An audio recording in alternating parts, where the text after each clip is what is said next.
आपण पाहताय महाधुरळा।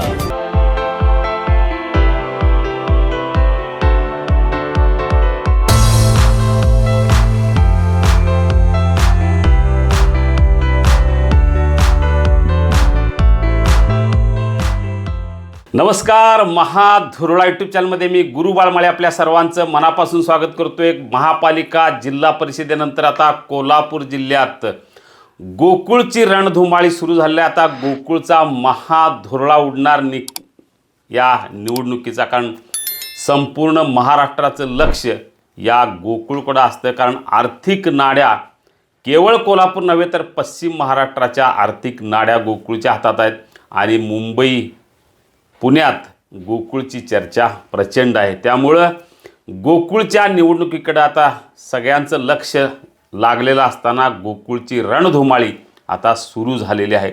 आणि ही सुरू होण्यापूर्वीच एक अतिशय महत्त्वाची बातमी की त्यामध्ये एक मोठा फॉर्म्युला तयार झालेला आहे। पहिल्यांदाच आमदार सतेज पाटील यांनी घोषणा केली की महाविकास आघाडीच्या वतीनं ही निवडणूक होईल।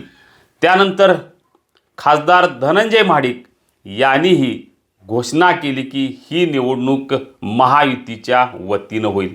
म्हणजे आता गोकुळची निवडणूक ही महायुती विरोधात महाविकास आघाडी अशी होणार हे नक्की झालेलं आहे। त्याच्या पुढं एक पाऊल पडलेलं आहे। गोकुळच्या नेत्यांची बैठक झाली, ती सुद्धा मुंबईत बैठक झाली, चर्चा झाली, प्राथमिक चर्चा झाली आणि या चर्चेत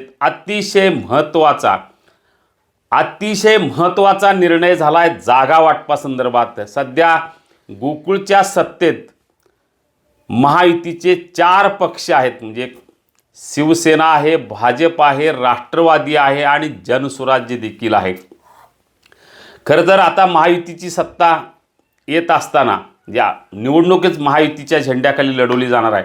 सध्या तरी महाविकास आणि महायुती एकत्र असताना दिसतंय, पण या निवडणुकीनंतर महायुती आणि महाविकास आघाडी वेगळे असणार, कारण त्यांच्यात जोरदार लढत होणार हे नक्की झालेलं आहे। या सगळ्या पार्श्वभूमीवर आता फॉर्म्युला ठरला आहे की महायुतीतल्या जे काय मित्र पक्ष आहेत त्यांना नेमक्या जागा किती, कोण पक्ष कोणत्या जागा लढवणार आणि किती जागा लढवणार, हा फॉर्म्युला थेट ठरला आहे मुख्यमंत्र्यांच्या उपस्थितीत झालेल्या एका प्राथमिक बैठकीत। उपमुख्यमंत्री यांची यावेळी उपस्थित असल्याचं चर्चा असते। म्हणजे मंत्री हसन मुश्रीफ, पालकमंत्री प्रकाश आंबेडकर, चंद्रकांतदादा पाटील, उच्च व तंत्र शिक्षण मंत्री खासदार धनंजय महाडिक यांच्याशिवाय अनेक नेते यांची एक प्राथमिक चर्चा झाली आणि कोणत्या पक्षानं किती जागा लढवायच्या या संदर्भातला निर्णय झालेला आहे। गोकुळ संदर्भात अतिशय महत्त्वाचा हा निर्णय आहे। हा निर्णय असा आहे की सध्या ज्या गोकुळमध्ये ज्या पक्षाकडे जेवढ्या जागा आहेत त्याचा विचार न करता समान जागा लढवायच्या। सध्या राष्ट्रवादीकडे 5 जागा आहेत, शिवसेनेकडेही 5 सदस्य आहेत, भाजपकडे 2 सदस्य आहेत। जे राष्ट्रवादीकडे अरुण डोंगळे, किसन चौगले, रणजित पाटील, चेअरमन नावेद मुश्रीफ आणि बाळासाहेब खाडे हे 5 संचालक आहेत। शिवसेनेकडे अजित नरके, एस.आर. पाटील, नंदकुमार ढेंगे, सुजित मिनशेकर आणि विश्वास नारायण पाटील हे 5 सदस्य आहेत। याशिवाय भाजपकडे शौमिका महाडिक आणि अमरीश घाटगे हे 2 सदस्य आहेत। याशिवाय सेनेकडे नियुक्त आणि राष्ट्रवादीकडे युवराज पाटील हे शासन नियुक्त संचालक आहेत। जनसुराजचे 2 संचालक आहेत, करणसिंग गायकवाड आणि अमर पाटील। आणि या सगळ्यांच्याकडे सगळ्यात जास्त सध्या संचालक आहेत ते काँग्रेसकडे तब्बल 7 संचालक आहेत। आपण आता महाविकास आघाडीऐवजी महायुतीचा फॉर्म्युला नेमका काय ठरलाय तो पाहूया। अतिशय खात्रीलायक दृष्ट्या मिळालेल्या माहितीनुसार महायुतीचा फॉर्म्युला फिक्स झालाय। राष्ट्रवादीला 7 जागा, भाजपला 7 जागा आणि शिवसेनेला 7 जागा, प्रत्येकी 7 जागा या तिन्ही पक्षाला मिळतील, तो फॉर्म्युला ठरलेला आहे, फिक्स झालेला आहे। याशिवाय जनसुराजला आत्ता 2 आहेत, पण 1 बक्षीस मिळणार आहे। 3 जागा जनसुराजला मिळणार आहेत, जे 7 तिरके 21, जनसुराजच्या 3 24 आणि 1 जागा राजेंद्र पाटील यड्रावकर गटाला मिळणार आहे. अशा 25 जागा सध्या वाटप झालेलं आहे. 20 जागा आत्ता आहेत, 5 जागा वाढलेल्या आहेत. म्हणजे 25 संचालकांचं वाटप राज्य पातळीवर झालेलं आहे. प्रत्येकी 7 जागा 3 पक्षाला मिळणार आहेत. जनस्वराजला 3 आणि यड्रावकर गटाला 1 असा 25 जागांचं वाटप झालेलं आहे. या पुढं आपण जाऊ. शिवसेनेत कोणत्या गटाला किती जागा मिळतील त्याचाही हिशोब झालेला आहे. त्यामध्ये मंत्री प्रकाश आंबेडकर गटाला 2, याशिवाय आमदार चंद्रदीप नरके गटाला 2, माजी खासदार संजय मंडलिक गटाला 2 आणि सुजित मिंचेकर यांना 1, या पद्धतीनं 7 जागा प्राथमिकदृष्ट्या वाटप झालेलं आहे. राष्ट्रवादीमध्ये सुद्धा काही प्रमाणात वाटप झालेलं आहे. त्यामध्ये मंत्री हसन मुश्रीफ यांना 2, माजी आमदार राजेश पाटील यांना 1, राहुल पाटील करवीरचे त्यांना 2, के.पी. पाटील 1, अरुण डोंगळे 1, याप्रमाणे 7 जागांचं वाटप झालं आहे. भाजपमध्ये खासदार धनंजय महाडिक, माजी आमदार महादेवराव महाडिक, आमदार अमल महाडिक म्हणजे महाडिक गटाला 3, आमदार शिवाजी पाटील गटाला 1, संजय घाडगे गटाला 1, राजकुमार हत्तरगी गटाला 1, अशोक चराटी गटाला 1, अशा पद्धतीनं ही जागा वाटप संदर्भात चर्चा झालेली आहे.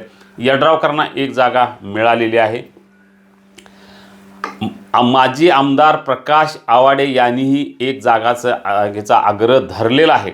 त्यामुळे त्यांच्या संदर्भात येत्या महिन्याभरात काय निर्णय होतो तो अतिशय महत्त्वाचा आहे. या पुढं जाऊन शासन नियुक्त आता 3 सदस्य नेमले जाणार आहेत. त्यामुळे 1 राष्ट्रवादीचा असेल, 1 शिवसेनेचा असेल, 1 भाजपचा असेल. त्यामुळे 3 सदस्यांची नियुक्ती ही आत्ताच कसं करायचं या संदर्भात चर्चा झालेली आहे. त्यामुळे ही महाधुरळाला मिळालेली अतिशय महत्त्वाची बातमी की जागा वाटपाचा फॉर्म्युला महायुतीचा ठरलेला आहे. राष्ट्रवादीला 7 जागा, शिवसेनेला 7 जागा, भाजपला 7 जागा, प्रत्येकी 7 जागा, याप्रमाणे 21 जागांचं वाटप झालेलं आहे. जनस्वराजला 3 जागा, यड्रावकर गटाला 1. प्राथमिकदृष्ट्या हे जागा वाटप झालेलं आहे. यामध्ये आणखी काही प्रमाणात बदल किरकोळ होऊ शकतो, कारण ज्याच्याकडं उमेदवार प्रबळ आहेत त्याला जादा जागा मिळू शकतात.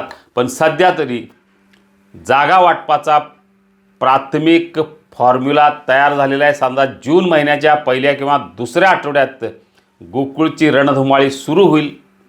आपण 4 महिने गोकुळमधल्या आतल्या बातम्या ज्या असतील त्या पाहत राहूच. पुढच्या भागात आपण निश्चित पाहू की राष्ट्रवादीचे कोण उमेदवार असतील, शिवसेनेचे कोण उमेदवार असतील, भाजपचे उमेदवार कोण असतील, या संदर्भातली माहिती आपण निश्चित घेऊ. कुणी किती तयारी केलेली आहे, टोकन कसं पोचवायचं सुरू झालेलं आहे, एकूणच गट्टा मतदान घेण्यासाठी कशा पद्धतीनं फिल्डिंग लागलेलं आहे, कुठल्या तालुक्यात कशी एकूण फिल्डिंग असणार आहे, ही सगळी इत्तंभूत बातमी आपण महाधुरळावर निश्चित पाहू. आजची ब्रेकिंग न्यूज हीच की जागा वाटप महायुतीचं झालेलं आहे. धन्यवाद.